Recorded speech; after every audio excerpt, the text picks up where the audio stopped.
본격 밀리터리 팟캐스트 밀떡을 시작합니다. 안녕하세요. 국방정론 박찬준입니다. 안녕하세요. 놀러온 정영섭 작가입니다. 안녕하세요. 태상호입니다. 네, 이렇게 밀떡이 시작됐습니다. 여러분, 무인하면은 우리가 흔히 무인기 떠오르고요. 또 네. 무인 견마 로봇들도 떠오르고 지상에 또 지상에서 운영하는 무인의 각종 차량들. 앞으로 향후에는 기갑 세력들도 무인화가 많이 되고 있죠. 벌써 무인 포탑들은 거의 대중화되는 것 같고요. 해상은 또 어떨까요? 해상의 무인 잠수정, 아주 굉장히 고도의 기술을 요해서 사실 무인 잠수정을 완벽하게 구사하는 나라는 없다라고 보아지죠. 근데 우리가 관심을 끄는 거는 국군의 날 퍼레이드도 나왔고, 카덱스를 가보신 분들은 카덱스의 전시회에서도 전시가 됐었어요. 물론 지상무기 쪽의 전시지만은 굉장히 관심이 가셨을 겁니다. 그 무인 수상정 분야에 있어서 우리 태 기자님이 짚어보는 눈이 계셨어요. 그래서 그 눈이 무엇인가 하면 이번 시간에 같이 한번 알아보도록 하겠습니다. 최근에 뉴스도 나왔지만 무인 수상정의 현황 궁금하거든요. 어떤가요? 예, 지난 10월이죠. 지난 10월에 어떻게 보면 우리로서는 조금 상징적이고 미래지향적인 시험을 했습니다. 무인 수상정 10척과 그리고 대항군인 그거는 또 무인 수상정이었던 것 같아요. 그래서 침투하는 무인 수상정 5척이 모의 해전을 벌였어요. 40분간 무인으로 교전을 해서 적을 찾아내서 차단 기동하고 그리고 격침시키는 그 과정까지. 물론 실제 격침은 안 시켰는데 알고리즘을 이용해서 그것을 성공적으로 시연했다라고 국방과학연구소에서는 발표를 했습니다. 어떻게 보면 좀 미래로 가는 거죠. 왜냐하면 AI니 뭐 군집이니 이런 게 다 들어갔으니까요. 그래서 그러면은 이 군집 AI 기술을 이용한 무인 수상정이 우리에게 어떤 의미고 그리고 우리가 언제부터 개발해 왔는지에 대해서 좀 간단히 설명을 드리면 2010년부터 여러 회사에서 경쟁적으로 무인 수상정에 대해서 개발을 해오다가 올해였을 거예요. 정찰용 무인 수상정 체계 개발 사업의 우선 협상자로 LIG 넥스원이 선정이 됐습니다.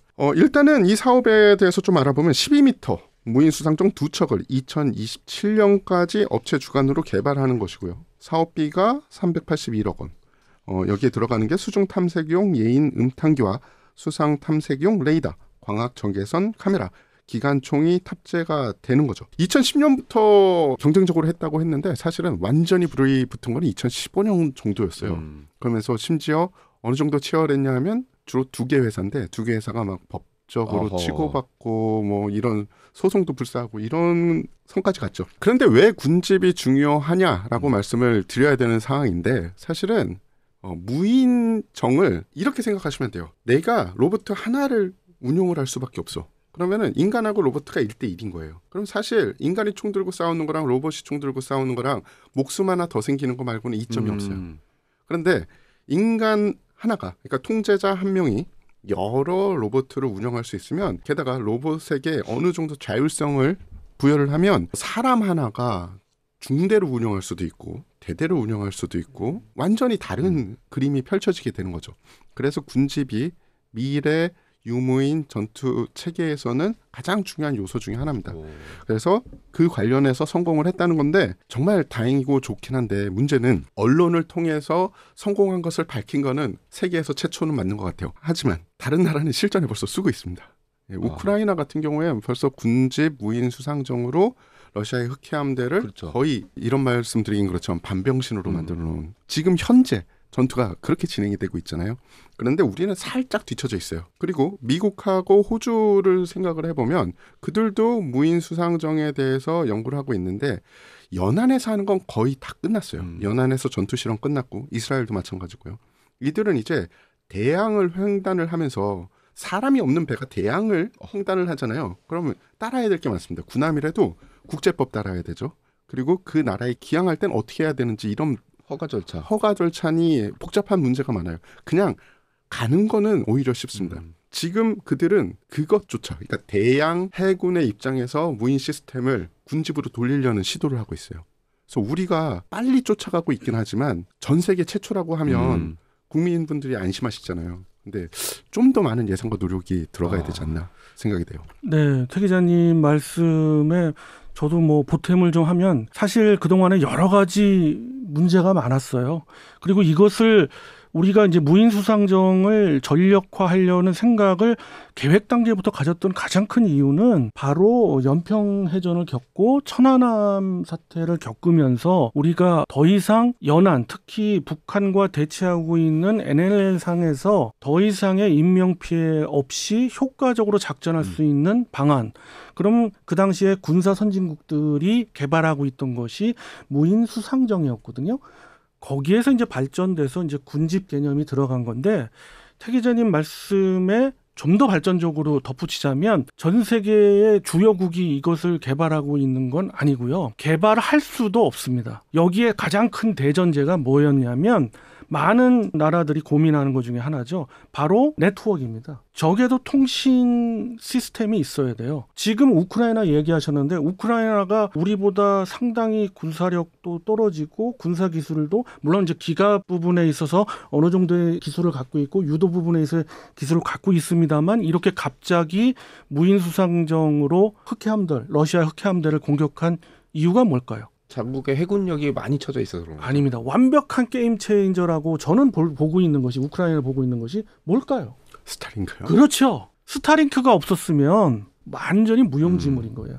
그래서 두 회사 이를테면 뭐 이젠 이야기할게요. LIG 넥스원과 한화죠. 특히 한화 시스템 간의 그런 경쟁, 좋은 식의 경쟁도 있었고 암투도 있었습니다. 거기에는 묵직하게 기술을 연구한 ADD가 분명히 있었고요. 저는 ADD 분들을 역시 존경하고 칭찬드립니다. 동시에 업체분들도 노력하셨고요.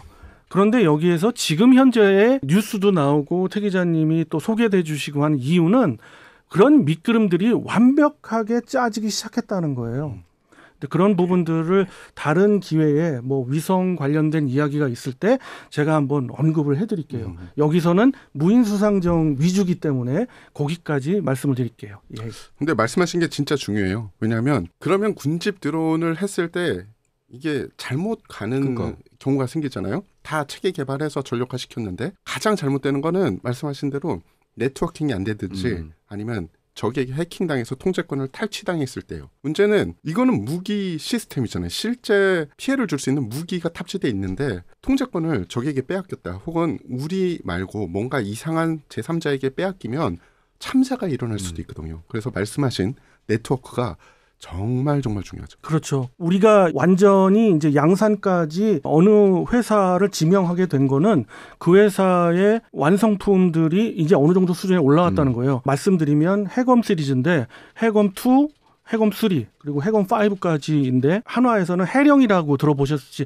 모르겠어요. 수면 아래로 이제 내려가고 해검 시리즈로만 갈 텐데 문제는 그 해검 시리즈에 여러 문제들이 있었지만은 해결이 거의 다 됐다. 그리고 잠정 이 사업이 중단된 것도 제가 알기로는 1년이 넘어요. 그냥 전시회만 전시했을 뿐이지 완전 샷다운이 됐었다가 어떤 계기가 돼서 다시 시작됐고 이제는 희망이 보인다. 이렇게 이야기 드릴 수가 있는데 이런 측면에서 봤을 때 제가 또 이제 궁금한 것 중에 하나는 이런 해검 시리즈를 봤을 때 우리나라의 어떤 수준 어느 정도 수준까지 와 있을까요? 그럼?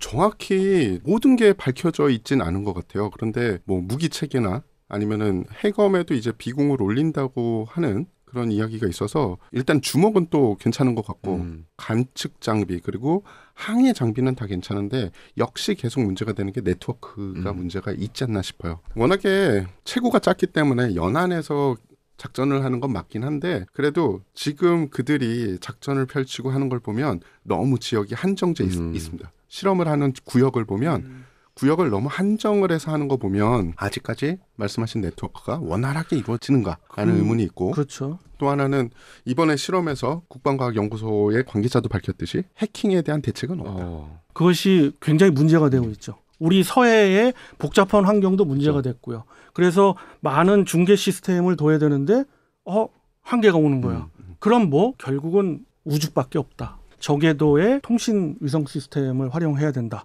그것이 대한민국은 갖춰 있지 않다. 이게 문제인 거죠. 그런데 희소식은 들렸고 그렇게 해서 교통정리가 돼서 결국 됐는데 잠깐 뭐 말씀드립니다마는 그 교통정리라는 거는 외국의 유명한 위성통신 서비스 업체가 있어요. 그 업체를 한화에서 지분을 8.8%를 샀어요.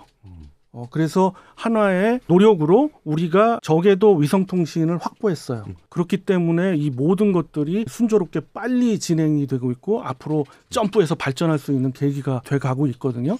그것은 원앱이라는 회사예요. 여러분들 그 회사의 시스템을 받아서 우리 군과 계약을 했거든요. 그렇기 때문에 발전 속도는 굉장히 빠를 거다라는 거고, 앞서 말씀 주셨던 뭐 무기 시스템 같은 것들은 상당히 많이 갖춰지고 있어요. 우리 카덱스에서도 전시를 했고 제가 유심히 봤습니다마는 비군 얹을 거고 거기 이제 비군과 함께 30mm 무인 포탑도 얹어집니다. 그 외에 모듈형으로 뒤에 여러 가지 작전을 할 수가 있어요. 심해 탐사도 할 수 있고 그 밖에 해군에서 작전할 수 있는 거의 대부분의 주요 작전을 할 수 있는 모듈형으로 갖추어질 거예요. 그런 것들이 차차 준비돼 가고 있고 아마 제 생각에는 2030년 정도쯤에는 이게 활성화가 돼서 부대 편제까지 갖춰지지 않을까 싶습니다. 그러면 이렇게 바뀐 무인 수상정들이 맡아야 될 임무는 역시 해군이 좀 기피하거나 인원이 많이 들어가야 될 연안 경계나 연안 방어 쪽이 될까요? 그렇죠. 각국의 어떤 입장이 다른데 대한민국 해군 입장에서는 NLL이 가장 중요하고요. 그렇죠. 네. 그리고 동해도 상당히 먼 거리에 그것은 일부 함대들이 다 맡고 있고 연안 함대들이 맡지만 그 외에 이제 북한하고 접촉이 되는 네. 것들 그리고 왜 심심하면 가끔 오지 않습니까? 북한의 목선들도 오고 이런 것들도 직접 속속들이 나가서 확인까지 할 수 있는 해군력으로 확인할 수 있는 그런 어떤 전투력이 되는 것도 바로 무인 수상정일 거고요. 그리고 제 뇌피셜입니다만은 이 남해 특히 이제 3함대가 제가 보기엔 없어지지도 않을까 싶은 생각도 있어요.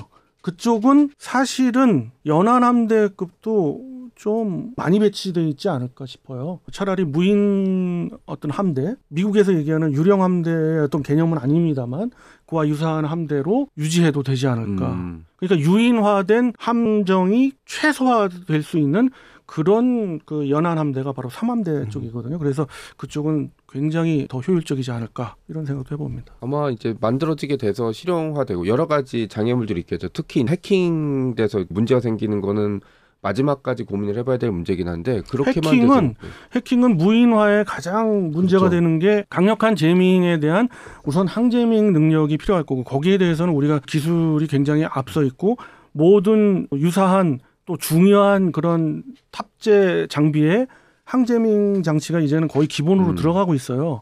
그렇습니다만은 아까 태 기자님 말씀하신 대로 데이터 링크가 중요한데 그 링크가 끊기거나 상호 간의 연결이 어려운데 또는 지상에서 할 수 없는 복잡한 과정에 있을 때 바로 위성에서 요청을 해서 저궤도 위성이 그걸 받아가지고 바로 작전할 수 있는 그런 상황이 가죠. 그렇기 때문에 만약에 저궤도 위성을 확보하고 하는 완벽한 시스템까지 갖추어지면 그러면 활성화되는 거고 그거에 대한 시기를 저는 2030년 정도로 보는 거죠. 한 5년에서 10년 정도. 맞습니다.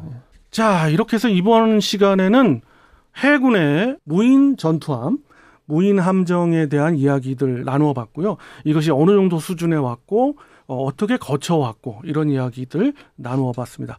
다음 시간에 또 다른 주제 갖고 여러분 찾아뵙도록 하겠습니다. 그럼 다음 시간까지 안녕히 계십시오.